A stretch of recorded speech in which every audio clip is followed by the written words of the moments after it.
Hello there, Sagittarius. Welcome to your tarot reading.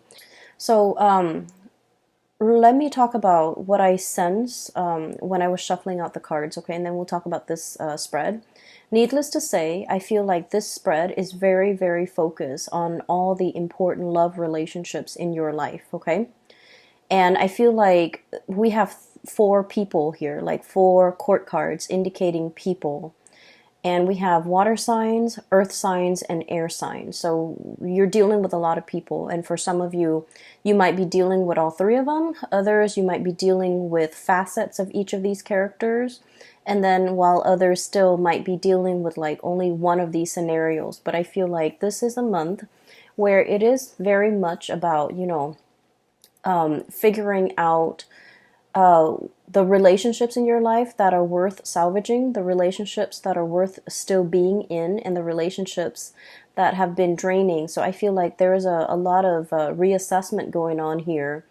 Libra is about the balancing scale. And as we head into Libra season, I feel like the imbalances, unequal give and take, lack of reciprocity in relationships and in all partnerships, in all of our communication with another person will be very evident.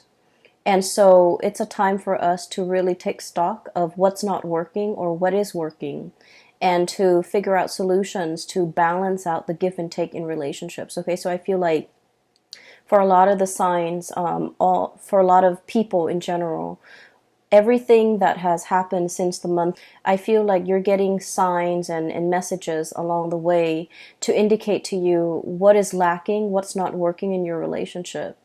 And I feel that it's time for you to take the knowledge and the wisdom with you and try to either fix the relationship if you are still in love, leave the relationship if you're no longer in love, and seek the right partner that will give you that sense of equal balance, give and take, and reciprocity so that you can move on to better relationships.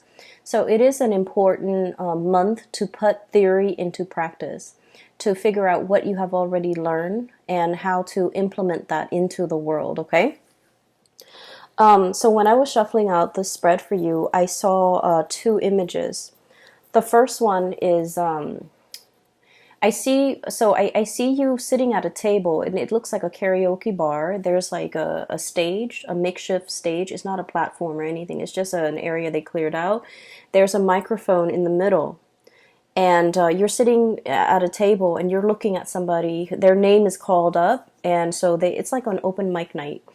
And it's at a bar, you're having your drink, and you're a man. Like, I can't really make out the features, but he's at a table looking at the microphone. The name is being called on the mic, and the next person who's supposed to sing a song steps up to the mic. The music starts, the soundtrack, the cues, the lyric cues start, and this person is ridden with stage fright, and the person didn't sing on cue. Like, the person just didn't sing. Okay, so then it leaves that air. The scene kind of breaks up, and then another scene emerge. And I'm going to talk about the first scene first before I go into the next scene. So I feel like the concept about being overwhelmed with fear, being overwhelmed with emotions, being overwhelmed with how they feel, being like just disoriented. The spotlight's on them. They don't really know how to react. So I feel like for many of you, this is not you. This is a person that you are dealing with, okay? I'm getting the word agoraphobic, somebody who is like not great around big crowds, large groups of people. They don't operate at their best when the spotlight is shown on them. And I feel like, they try their best to try to break out of these antisocial behaviors or stage fright or whatever it is. They're trying to, they're trying to kind of like break out of their own shell and to do something where it incorporates other people, but they're not able to overcome social anxiety. And I feel like the social anxiety is a big part of their personality. They're extremely introverted, possibly very, very shy. They, like, when you look at them, you might not feel like they have any type of social anxieties, because, you know, when you're in like a close relationship with them, they don't exhibit signs of social anxiety. But I feel like when they're out in public, when they're dealing with strangers, when they're dealing with just large crowds, they get very, very shy, and they shy away from big gatherings. And so for some of you guys, if especially if you have a lot of like water placement in your chart, so for example, if you have like water, like Scorpio, Pisces, or Cancer as your sun, moon, or rising, or if you have a lot of planets in a water sign, this might be you, where you're feeling a little bit disconnected from people, mainly because you might have social anxiety. You might have issues when it comes to operating in a large crowd, being in a position where you're interacting with a lot of people, or you are kind of like front and center and people are looking at you, and, you know, all eyes are on you. It can feel very uncomfortable.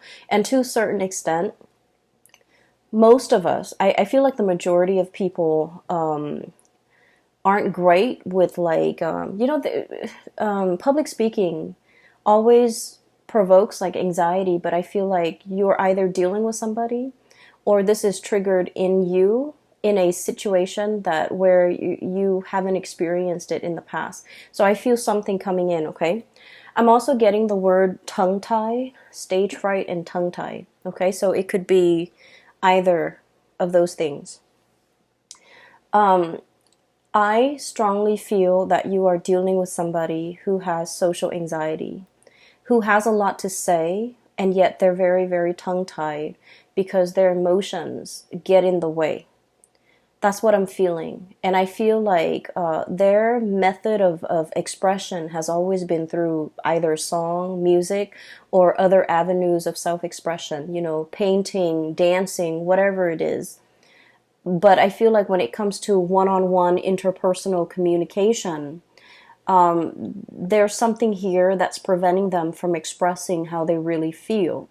And so I feel like as a Sagittarius, it has been very frustrating for you to deal with somebody like this, because Sagittarius, you're very no holds bar. You're very like, you're very uncensored. You would speak your mind, you state your opinion, you want to be heard. And I feel like, you're very like no nonsense. If somebody ticks you off, you will give them a piece of your mind right away. And the beauty about fire signs in particular is that when someone or a situation upsets you, you blow over, like you blow up, but then you get over it. You don't hold things in, you don't hold grudges, you don't hold things in, you don't hold your emotions in. And I feel like it's a very healthy way to live. But you're dealing with someone who's like your counter opposite. Okay, like you're a counterpart that's like your total opposite, excuse me. And they hold a lot of stuff in. They're used to repressing. They don't say what's on their mind. And I feel like a lot of it is they don't say what's on their mind out of fear, out of judgment, out of like, having those feelings or those words be used against them later. So, in this day and age with social media, with digital communication, a lot of things can be taken out of context. A lot of situations too, like we can't really retract and rescind what we say, because things are permanently on social media or on some type of a public forum, or once something has been said and the way in which they have been said, the tone that is used, it's really hard to take back. Okay, once we form a strong opinion and we verbalize that opinion, it's very, very difficult to take back. And so you're dealing with somebody who's aware of all of this. And so they're very calculated when it comes to the things that they say, how they communicate, what they communicate, and who they communicate these messages to. And from your perspective, you might feel like, oh my gosh, they are so cowardly. They are so they are so censored, they are so repressed, they are so scared, they don't know what they want. And so you run through the gamut, like these myriad of reasons why somebody or the other person might not, express how they feel. But I feel like yes, they might be all of those things, but the important thing is that they have been repressed for a very, very long time. That was like a survival mechanism. That was how they dealt with grief. That was how they dealt with changes. And that was like, it's purely survival. Okay. I don't blame people when they do things on a purely survival basis. Even as an adult, you know, we're conditioned to behave a certain way. And so I feel like it's hard for you to understand this person. It's very, very hard for you because you are out and free and you know, unaffected, okay? And you're very uncensored. And so you don't understand how somebody could be so different from you. So I feel like there's a lack of understanding here, but I also feel like there are issues with the other person. And I feel like a mix of cowardly, a mix of stage fright, a mix of social anxiety, a mix of repression, a mix of, you know, just life experiences that makes them very, very calculated when it comes to what they say, calculated when it comes to what they, to expressing their emotions. Okay. So that's where we're at. Okay. So that's the first thing with that karaoke situation. The second image that I'm seeing here is I have this little boy. He's wearing a raincoat and his little backpack, and it's like in the morning, and it's kind of drizzling outside, and he's waiting for the school bus. Okay, so he's about like 5 or 6. He's waiting for the school bus. The school bus is supposed to pick him up in front of his house, but he's in the porch because it's kind of sprinkling, and he's debating, you know, I don't want to go to school today. Kids are mean to me, or, you know, I just don't want to go to school today. I don't want to be in school. It's kind of rainy. I'd rather be home. I'd rather like, and I don't feel that great. And I feel like he doesn't feel that great. It's the weather affecting him. But, you know, children, they can't really verbalize these things. So he's just like, I feel crummy. I want to stay home today. I should tell mom that I don't want to go home. So he's like running through these thoughts in his mind. And then he's like, I don't want to go home. I don't want to go. I don't want to go to school. I don't want to go to school. I want to stay home. And then he's still deliberating in his mind. Should I go back in and tell mom I don't want to go to school?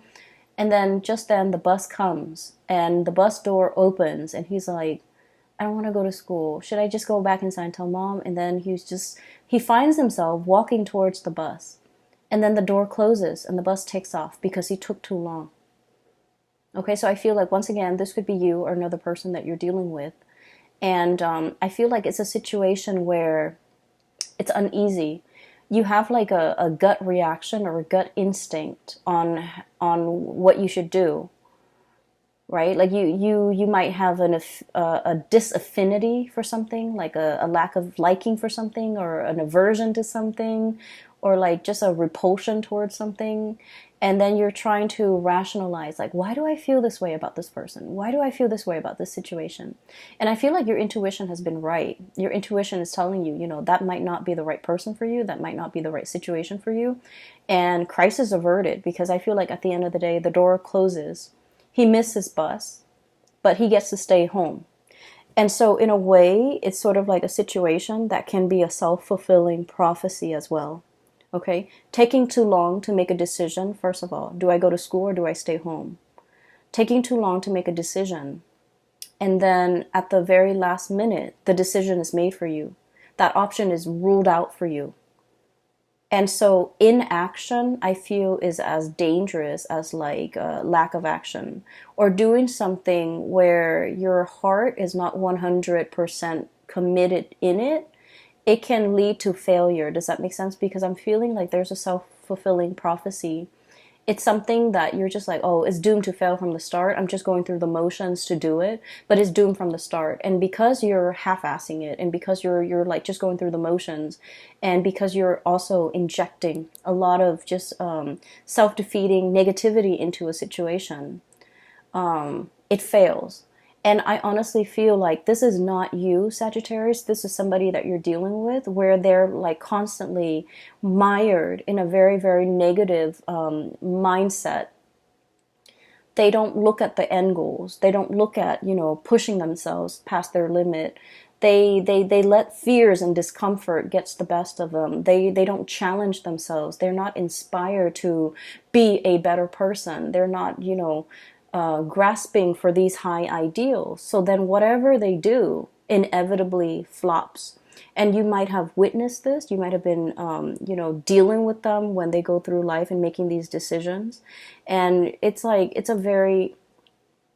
the hardest people for a Sagittarius person to be around are people who are very, very negative, okay?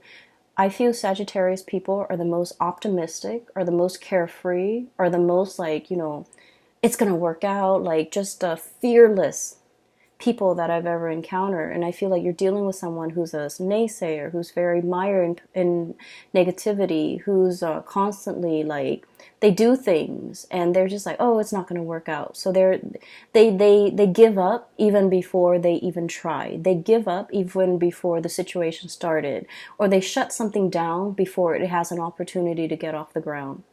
And you're realizing it now. You're realizing that energetically they are affecting you, okay? The other part of this that I want to emphasize is he wanted to stay home, right? Like the little boy, he wants to stay home. He didn't say anything. And then I feel like there's something here about, tongue-tied, not being able to speak, not having the right vocabulary, not feeling fearful, feeling afraid, feeling censored, okay? So those are the key words as we head into this month, and hopefully these messages will provide a lot more clarity for you when you're dealing with another person that behaves this way. So right off the bat, what I'm feeling is this is a month of major communications, okay? And especially as it relates to like feelings, emotions, being like where things are kind of laid bare. They're out in the open. They're happening very fast. This to me indicates usually like electronic communication that comes out either physically in person or like electronic communication where they're coming at you very, very, very fast and you have like a split second to respond, or timeliness when it comes to your response is very important, okay? So there's a lot of communication here. If we're looking at the situation, I feel like if in the past there has been a channel of communication that has been blocked, where you feel like you have to literally pry the answers out of the lion's mouth, okay? You have to like literally like pull out answers, command answers, or like demand it from another person. I feel like the floodgates are opening. So right off the bat, I feel like there's a situation where you are asking a lot of questions about to a person, or this is happening to you. And I feel like for many of you, if it has been, the past few months of like constantly communicating with someone, wanting clarity, wanting like certainty, wanting something solid and concrete, I feel like the floodgates are finally opening because you have been dealing with somebody who is very tongue-tied, who's very afraid, who is very calculated in the way that they communicate, in the way that they speak. And so I feel like you've been pushing it and pushing it and pushing it, and finally the floodgates open. You're getting the communication that you're looking for. What we have here is a really, really beautiful situation. We have here the Ace of Cups, and this is denoting to me new love, okay? This is like an opening up of the floodgates where feelings are finally expressed for the first time. You definitely have somebody who's coming into the picture, coming forward to make you an offer. And what I sense is you are always very courageous when it comes to being vulnerable, okay? Being vulnerable is like the hardest thing for anybody to do. You put your heart out there. You put your feelings out there. You made yourself known. You made yourself available. You know who you want to be with. And you have made that very, very clear from day one. I'm not playing games. I want this, and this is all that I want. And I feel like because you have been adamantly pursuing it, there's definitely somebody coming into the picture for reciprocity, to reciprocate this outpouring of love. Somebody who's very touched, who's very like, they might have been guarded in the past, but now they're in a position where they trust what you have to say. They trust your emotions. They trust your feelings. And they're still very much shy and trepidatious about making this big leap towards you, jumping in the water, enjoying this relationship even.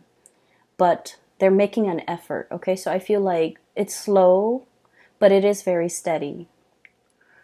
And then I also feel like there was a situation in the past where somebody was too strong with their emotions. And I feel like they were too strong, too direct, too fast, too soon. And I feel like the other person got really scared. And they've had some time to mull things over. And now they're coming back in to reciprocate, to have this conversation, to talk about things, to offer you. They might say like, well, wait a minute, you're coming a little bit too strong, but I do like you. And I feel like, let's take it slow. So I feel like there's somebody here who's wanting to slow things down, not because they don't feel the same way, but because they're rational. And I feel like, they want to, they don't want their emotions to get the best of them. Okay. It's not a bad thing to slow things down, but I definitely see a situation where there is tremendous outpouring of love and you're going to get that reciprocity between you and another person. The other person has been thinking about you, okay? We have here deep in contemplation when it comes to matter of the hearts, the Queen of Cups. Deep contemplation. How is this going to work? How's the future going to look? How are we going to work together as a unit? Where are we going to live? What are we going to do? How do we navigate each other's energies? How do we live in the same space? How do we share resources? This is like serious contemplation, okay? The Queen, she's rational. And in this situation, I do feel like you're dealing with someone who is very mired in their emotions for you. Like it runs very, very deep. This is someone who's very, very maternal or paternal. So they have like a parental energy about them. They might have children. They might be I'm seeing somebody who like really knows how to take care of another person. They don't enter relationships unless it's the long haul. So they might have, dated only like a few people, okay? And so when they date, they think about long term. They think about, the marriage, the engagement, the house, the kids, the happily ever after. They don't rush into a situation just to see what happens. If it doesn't work, then, we'll separate. They don't do that. They don't play like that. And so I feel like your direct energy might intimidate them, might scare them, and it might even make them feel like you're not here to stay. Like they might think you're not as serious. They might think that you're a serial dater. They might think you're after the thrill of the chase, and they might not take you at your word or take you at face value or take you seriously. So I feel like they've been thinking over this about you for a very, very long time. And emotionally, they feel the affinity towards you. They feel that pull. Okay?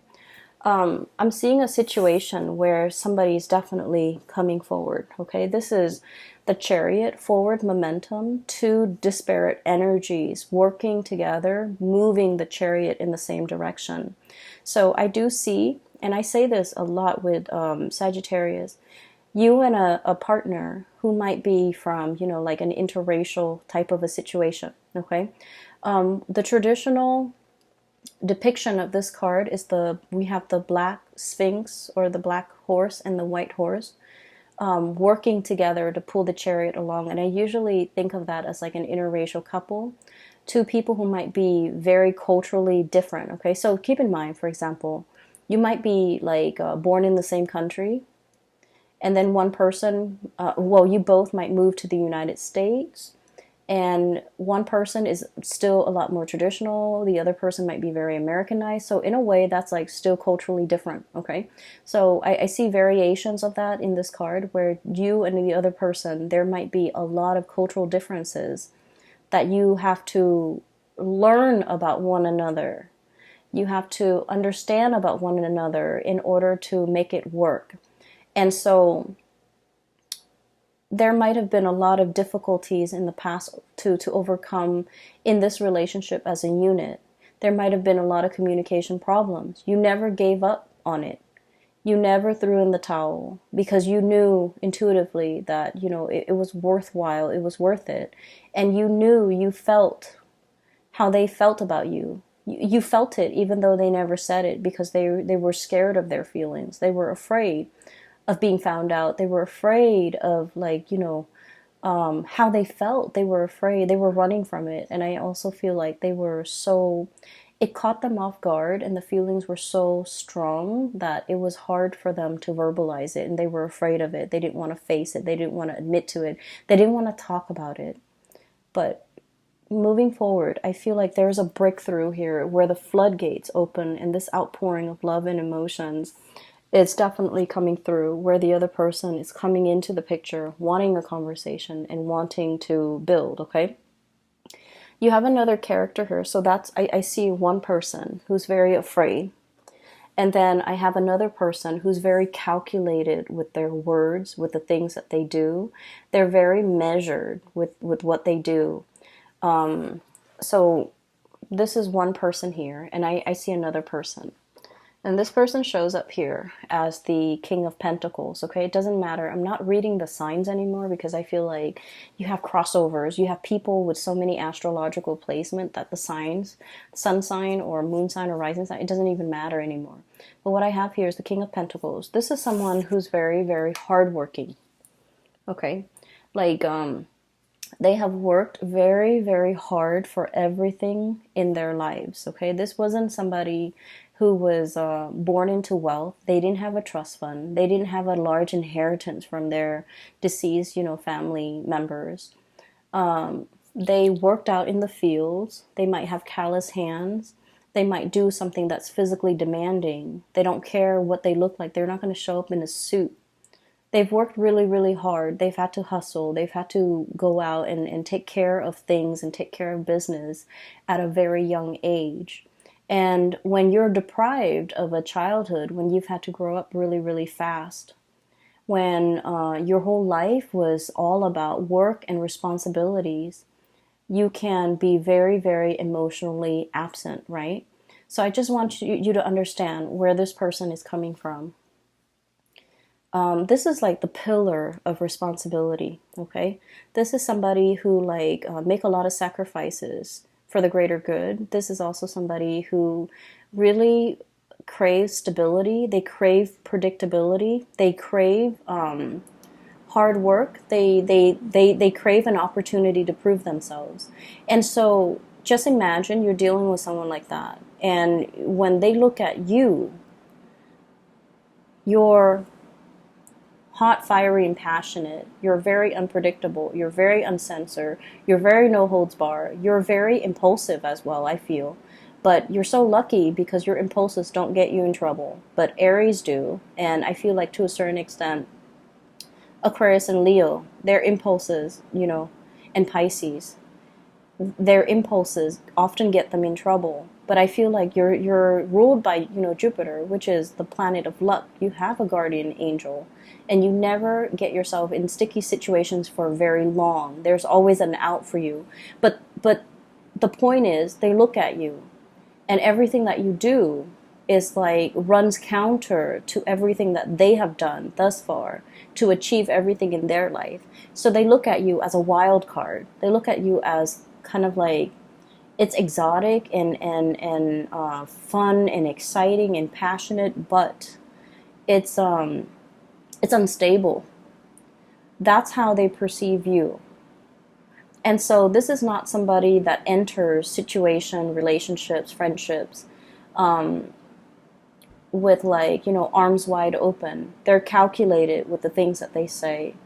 They're calculated with, projecting outcomes. They crunch numbers. They think about odds and probabilities.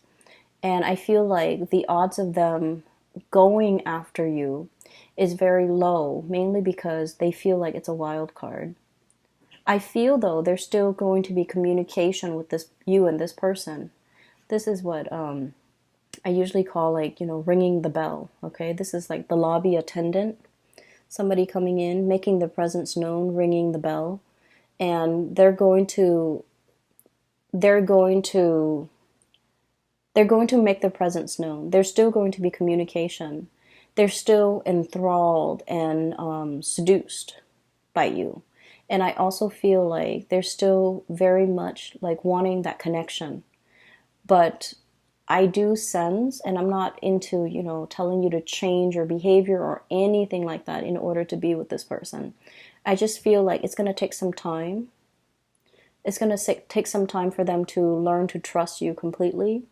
It's going to take some time for the two of you to work out your differences. It's going to take some time for for this person especially to really open up. And in the meantime, the love, the affection, the chemistry is great, and the attention that you give them is really good for their ego. They really enjoy it.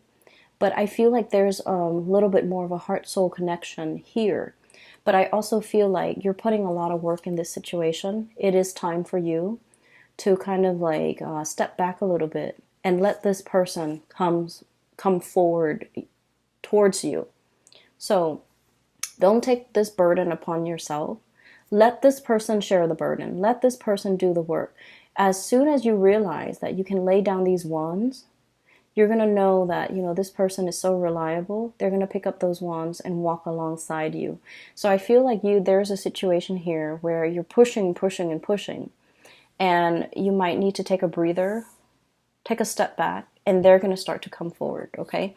So don't do things out of just don't do things out of that impulse of emotion, needing to show the other person, needing to prove to the other person. I feel like it's time for you to kind of like give this connection a little bit of a rest, because then you're going to realize that they're going to come in and reciprocate. What we have here is your ships finally coming into the picture. Okay. I see a lot of career success here for many of you. I mean, aside from this situation, I do feel like you're in a position where you're in a leadership capacity. You're leading people, you're teaching people, informing people. People are coming by to ask for your opinions, your ideas, and things like that. And so you're in a really good position professionally. You have been spending a lot of time working on this area of yourself, either bearing yourself from in work, or working on projects that really bring you a lot of joy and passion, like projects that are expansive, that are helpful to humanity, I feel, in some way, and just projects that you closely, your values and the values of the projects are closely aligned. And because of that, I feel like you're hedging, or you're on the verge of, some major breakthroughs when it comes to your career. And because you're in this position, you have a lot of things going on. You have a lot of suitors in your periphery, and you have like, you're just, in a very, very good space where your attention is not preoccupied, or is not, scattered, and is not like caught up in some control situation where you want a certain outcome. I feel like you're in a very good, free, breathable space, and it's expansive. Because of that, I feel like energetically you're allowing the right people to come into the fold for you. You're making room for the people that want to reciprocate, and you're laying down these burdens as well towards people that are not in the picture for your greater good, or who are not willing to put in the time and the work and the effort. Okay, so I definitely see some major communication breakthroughs. The last card here that we have is the King of Swords. And the King of Swords is, once again, all the characters that you're dealing with, especially the two kings, King of Pentacles and King of Swords. These are not like emotional types of people. They might feel that you're very emotional, and they might feel like your emotions fluctuate, and so they want something a little bit more stable. And I feel either way, you have gone a long way when it comes to your maturation level, when it comes to emotions, when it comes to work, when it comes to your ability to kind of like control your impulses, control yourself. And I feel like that makes it a lot easier for them in their interaction with you, in their communication with you, to be able to, have like a conversation and feel like they can express themselves, and feel like you're to finally understand how sincere you are Even though you say things, you're not like other people where they just say things that they don't mean. You are actually very open, very sincere, very honest with how you feel about them at all times. And they're starting to feel safe and comfortable in expressing themselves and reciprocating back at you. Okay, so I do see there's major communication breakthroughs here. And so I honestly feel like, the goal or the theme for this month is you are dealing with someone who's repressed. You are dealing with somebody who came kind of like belatedly. They tell you things, like you ask them a question, you wanted to know it at that time. Okay? And I feel like they dragged their feet, they took their time, didn't give you a response at that time, and they might have missed the boat with you. And I feel like they're kicking themselves over it, okay? And that is why they're coming back, making their intentions known. That's why they're coming back, and they're starting to realize that there was a sense of urgency. There was a sense of like, if you're not going to reciprocate, if it's something very simple, as easy as like, just telling me how you feel, and the other person was not able to reciprocate, I'm sensing that they kick themselves. I'm sensing that there's regret, and I'm sensing that's why they're coming back in, because they understand and they feel safe in the sincerity of the way in which you express yourself. Okay, it's like you have been nothing but upfront and honest, and then I felt like the other person, it's almost like when you're dealing with so many sleazy people and then you meet like a really nice honest one, it seems like it's too good to be true. That's what I feel is happening to your person, where you're very upfront and honest, and they're like, it's too good to be true. That person must be hiding something. That must be a facade. That must be a front. That can't be real. Okay? They have their own hangups, Sagittarius, and you kind of just need to let it be. But honestly, I feel like, there's going to be reciprocity coming into the picture, and it's going to make you feel really, really good. Okay?